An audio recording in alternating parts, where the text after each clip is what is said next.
I feel like fast. The foreign exchange student. I know that y'all were expecting for me to do the gospel, but I was going to say, can I be moved? This is my first really English class that I am beginning, so excuse the little tweaks that might be there.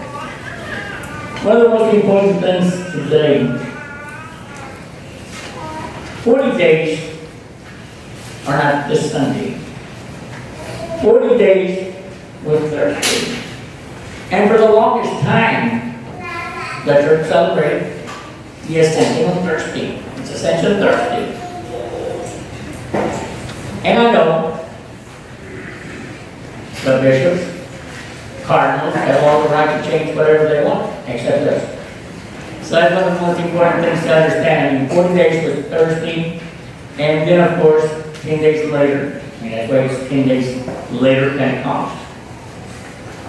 But all these 40 days, the visions of John, the Acts of the Apostles, all the readings, and as I said in a couple of homilies last 2 weeks for our Hispanic community, they always bring a Bible to the quinceañera, or the Sweet 15, or the, and I always tell them, well, if you're going to read this book, I suggest that you go to the Acts of the Apostles and start there. And it's a whole book of the Acts, and once you've done that, you will be able to acknowledge what God or Jesus wanted of His church. That is the way that Jesus wanted it. Names like Holy Family, being one in all things that we do, not being separated.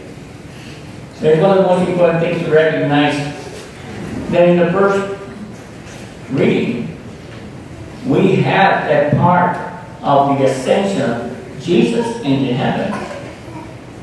Not found very many places in the Bible. Of course, I mean, we could probably figure it out once we go to Matthew 16, where Jesus asked His disciples, "Who do people say that I am?"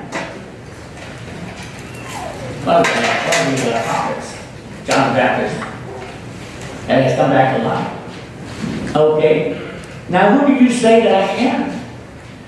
And of course, Peter, just like when Deacon Cleo was around, like Father Cleo is around, sticks the foot in the mouth or something like that. I mean, you are the Christ, you're the Son of God. You were sent from God. Wow. Peter, no human body has watched this. And my Father who is in heaven. Beautiful part of it is that He explains to him this. He's going to go into that place where He is mistreated, taken as or captured as a prisoner, when even though He says, I have been with Daniel in the temple all this time, and y'all never took me in, and now y'all arrest me like if I was a thief. And He explains also that He not only is suffering, but is dying, being buried, and being risen from the dead. But I will not be with you for a long time.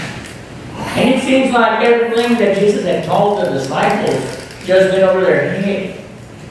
Like when I was first taken into, or being asked to become if I wanted to be a deacon, and you thought about it, and of course, Peter denied Jesus, saying, no.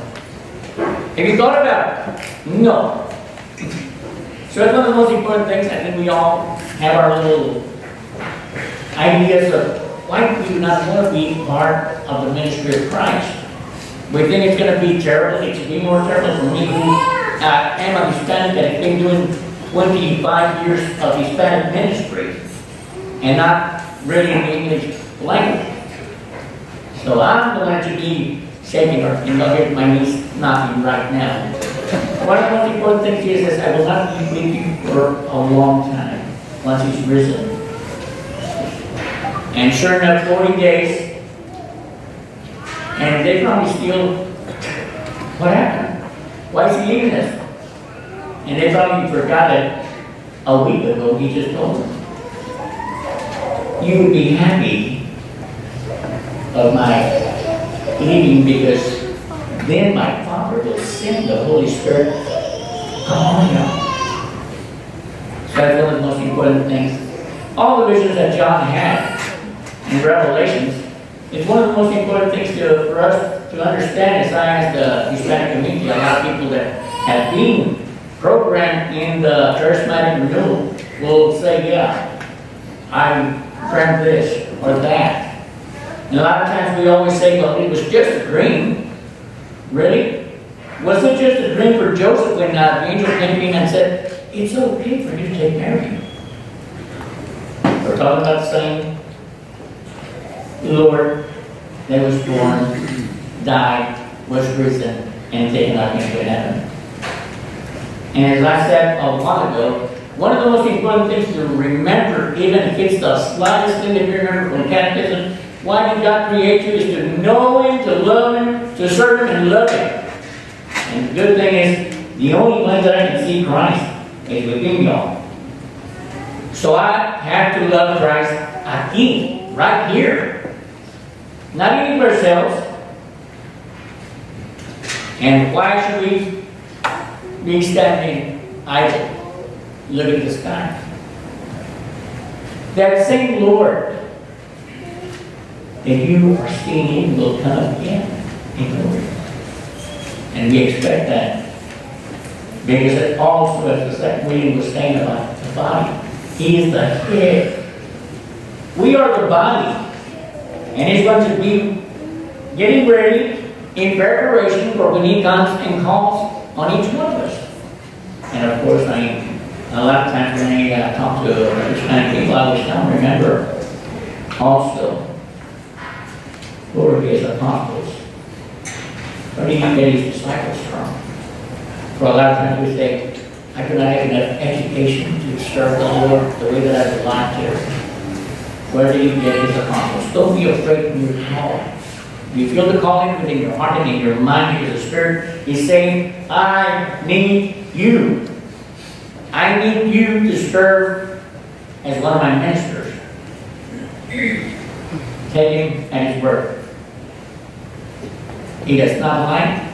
His promises are true.